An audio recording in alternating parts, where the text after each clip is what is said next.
Hello दोस्तों, नमस्कार। कैसे हैं आप सब? उम्मीद करती हूँ बहुत ही अच्छे होंगे। आज हमारा महत्वपूर्ण क्वेश्चन है जलियांवाला बाग पार्ट 2, जो कि हर एग्जाम में पूछता है, खास करके बीपीएससी में। एग्जाम के नज़रिए से बहुत ही इम्पोर्टेंट होता है ये टॉपिक। तो आइए, आप सबका बहुत बहुत स्वागत है द टीचिंग सक्सेस मेरे इस यूट्यूब चैनल पे। स्टार्ट करते हैं जलियांवाला बाग हत्याकांड। तो आज हमारा फर्स्ट क्वेश्चन है, जलियांवाला बाग हत्याकांड किस तिथि को हुआ था? इसका डेट बहुत महत्वपूर्ण होता है। इसका जो सही आंसर हो जाएगा हमारे पास में 13 अप्रैल 1919 को हुआ था। 13 अप्रैल 1919 जलियांवाला बाग हत्याकांड। इसकी व्याख्या भी देखेंगे। जलियांवाला बाग हत्याकांड 13 अप्रैल 1919 बैसाखी के दिन अमृतसर के जलियांवाला बाग में हुआ था।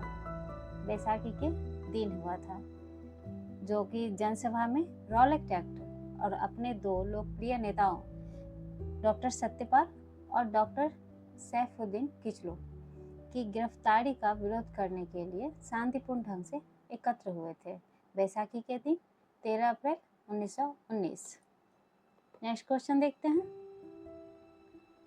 जलियांवाला बाग में निहत्थी भीड़ पर गोली चलाने का आदेश देने वाला ब्रिटिश अधिकारी।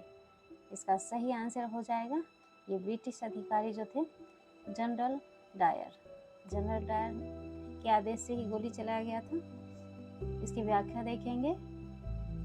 अमृतसर के सैन्य commander brigadier general Reginald Dyer ने बिना किसी पूर्व चेतावनी के जलियांवाला बाग के एकमात्र संकीर्ण निकास द्वार को घेर कर निहत्थी भीड़ पर अंधाधुंध गोलियां चलवा दी थी, जबकि पंजाब का तत्कालीन lieutenant governor Michael O'Dwyer था। एकमात्र द्वार था जो कि बंद करने के बाद इन्होंने निहत्थी भीड़ पे गोलियां चलवाई थी। किसने? ब्रिगेडियर जनरल रेजिनाल्ड डायर ने। ठीक है, नेक्स्ट क्वेश्चन देखते हैं। जलियांवाला बाग हत्याकांड के विरोध में किसने वायसराय की कार्यकारिणी परिषद की सदस्यता से इस्तीफा दे दिया था? वायसराय की कार्यकारिणी परिषद से इस्तीफा दे दिया था। कौन दिए थे? शंकरन नायर ने। इसकी व्याख्या देखेंगे। जलियांवाला बाग हत्याकांड के विरोध में सर शंकरन नायर ने वायसराय की कार्यकारिणी परिषद से इस्तीफा दे दिया था। ठीक है, नेक्स्ट क्वेश्चन देखते हैं। क्वेश्चन नंबर 4, जलियांवाला बाग हत्याकांड के विरोध स्वरूप किसने अपनी नाइटहुड की उपाधि त्यागी थी? नाइटहुड की उपाधि, इसका सही आंसर हो जाएगा हमारे पास रविन्द्रनाथ टैगोर ने नाइटहुड की उपाधि त्यागी थी जलियांवाला बाग हत्याकांड के बाद। रविन्द्रनाथ टैगोर ब्रिटिश सरकार को अपना विरोध दर्ज कराने के लिए अपनी प्रसिद्ध उपाधि नाइटहुड की उपाधि को त्याग किया था।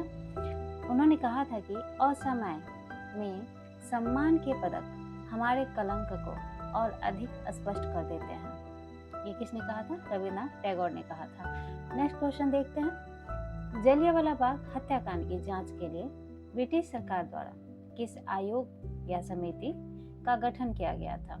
देख सकते हैं, इंपॉर्टेंट क्वेश्चन है। कब पूछा गया, किस में पूछा गया है? बीपीएससी में। इसका सही आंसर हो जाएगा हमारे पास हंटर समिति। हंटर समिति। इसकी व्याख्या देखेंगे। जनता के बढ़ते आक्रोश के दबाव में ब्रिटिश सरकार ने 14 अक्टूबर 1919 को लॉर्ड हंटन की अध्यक्षता में हंटर समिति का गठन किया था। इस समिति में 3 भारतीय सदस्य भी थे, जो कि हैं चीमन लाल सीतलवार, पंडित जगत नारायण और सुल्तान अहमद। ये तीनों व्यक्ति इसमें शामिल थे हंटर समिति के गठन में। नेक्स्ट क्वेश्चन देखते हैं। भारतीय राष्ट्रीय कांग्रेस द्वारा जलियांवाला बाग हत्याकांड की जांच हेतु तहकीकात के अध्यक्ष पूछा जा रहा है। इसका जो सही आंसर हो जाएगा हमारे पास मदन मोहन मालवीय। तहकीकात समिति, इसका सही आंसर मदन मोहन मालवीय हो जाएगा। व्याख्या देखते हैं। गैर सरकारी स्तर तहकीकात समिति का गठन किया था कांग्रेस ने इस कांड के निष्पक्ष जांच के लिए, जिसके अध्यक्ष थे पंडित मदन मोहन मालवीय। समिति का अन्य प्रमुख सदस्यों में महात्मा गांधी, मोतीलाल नेहरू, CR दास और बदरुद्दीन तैयब जी इसमें शामिल थे तहकीकात समिति में। ठीक है, नेक्स्ट क्वेश्चन देखते हैं।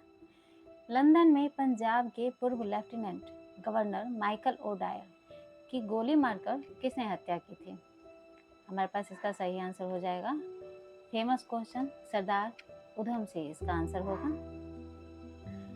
इसकी व्याख्या है lieutenant governor sir Michael O'Dwyer 13 मार्च 1940 को लंदन के कैक्सटन हॉल में क्रांतिकारी सरदार उधम सिंह ने गोली मारकर हत्या कर दी थी। किसकी की थी? सर माइकल ओडायर की। किसने की थी? तो सरदार उधम सिंह ने इस नरसंहार का, जलियांवाला बाग नरसंहार का बदला लेने के लिए किया था इन्होंने। नेक्स्ट क्वेश्चन देखते हैं। जलियांवाला बाग हत्याकांड किस दमनकारी कानून के विरोध में बुलाई गई जनसभा के दौरान हुआ था? ये इसका जो सही आंसर हो जाएगा हमारे पास में रॉलेट एक्ट हो जाएगा। इसकी व्याख्या देखेंगे। वर्ष 1919 की बात है, उसमें ब्रिटिश सरकार द्वारा पारित रॉलेट एक्ट, जिसे काला कानून भी कहा जाता है। इसमें रॉलेट एक्ट में बिना वकील, बिना अपील, बिना दलील किसी को भी जेल में डाला जा सकता था। विरोध में पंजाब में व्यापक प्रदर्शन हो रहे थे। इसी आंदोलन के क्रम में अमृतसर के जलियांवाला बाग में में सभा का आयोजन किया गया था। नेक्स्ट क्वेश्चन देखते हैं। जलियांवाला बाग हत्याकांड के समय भारत का वायसराय कौन था? इसका सही आंसर हो जाएगा हमारे पास लॉर्ड चेम्सफोर्ड। जलियांवाला बाग हत्याकांड के समय भारत का वायसराय लॉर्ड चेम्सफोर्ड। इसकी व्याख्या देखेंगे। जलियांवाला बाग हत्याकांड 13 अप्रैल 1919 के समय भारत का गवर्नर जनरल और वायसराय लॉर्ड चेम्सफोर्ड, इसकी कार्यकाल थी 1916 से 1921 तक। इसी समय मॉन्टेग्यू चेम्सफोर्ड सुधार 1919 भी लाया गया था। कब लाया गया था? जलियांवाला बाग हत्याकांड के समय मॉन्टेग्यू चेम्सफोर्ड सुधार 1919 भी लाया गया था। Next question and last question देखते हैं। जलियांवाला बाग नरसंहार के समय पंजाब में अमृतसर के किन दो प्रमुख नेताओं की गिरफ्तारी के विरोध में मुख्य रूप से जनसभा आयोजित की गई थी?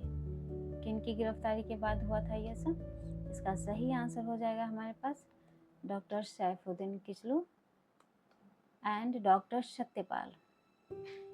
इसकी व्याख्या देखेंगे। 9 अप्रैल 1919 को रॉलेट एक्ट शांतिपूर्ण विरोध करने पर पंजाब के दो अत्यंत लोकप्रिय नेताओं डॉक्टर सैफुद्दीन किचलू और डॉक्टर सत्यपाल को पुलिस ने गिरफ्तार कर अज्ञात स्थान पर भेज दिया। किसी को भी पता नहीं कहाँ है। इन्हीं की रिहाई की मांग और रॉलेट एक्ट का विरोध करने के लिए 13 अप्रैल को जलियांवाला बाग में शांतिपूर्ण जनसभा बुलाई गई थी। ठीक है फ्रेंड्स, आज का हमारा 10 क्वेश्चन कंप्लीट होता है। आप सबका बहुत बहुत धन्यवाद। वीडियो कैसी लगी प्लीज़ कमेंट में बताएं। Thank you so much.